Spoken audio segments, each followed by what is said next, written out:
I think the government makes a good customer, but not a good venture capitalist. Stay tuned for CNN.com.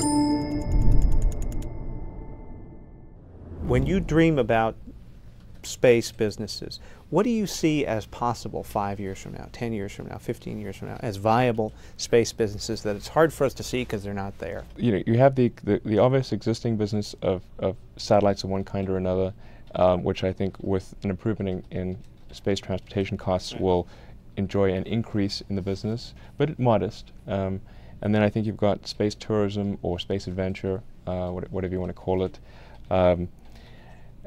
That I think is likely to be the biggest driver. Right. And then long term, I think you've got, assuming that we fulfill the President's vision and we establish a moon base and then go on and establish a Mars base, I think supplying those bases is a huge, huge business. How does what you're doing help NASA accomplish its goals? Because NASA wants to set bigger goals. Well, I think fundamentally the way we help NASA is by lowering the cost of access to space, allowing us to do more interesting things for a given budget. In fact, I think what we're doing is critical to the future of NASA. At the current prices that NASA pays for space transportation, I don't think we'll be able to achieve anything interesting in space. As far as business, you would occasionally do a job for them.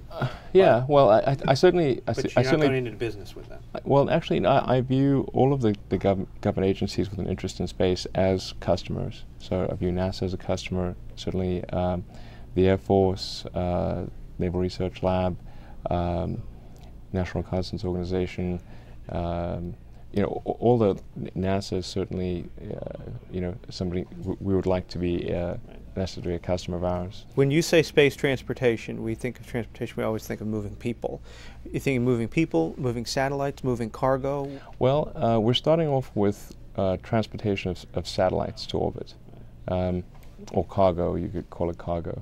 But we're starting off with unmanned transportation, and as we prove out the reliability, our intention is to move to human transportation as well. Where do you think we are in the life of our space exploration? We're definitely in a lull with respect to human space exploration on the government side. However, what I think we're beginning to see is the dawn of a new era of space exploration, but one that is driven by commercial companies as much, if not more, than by government.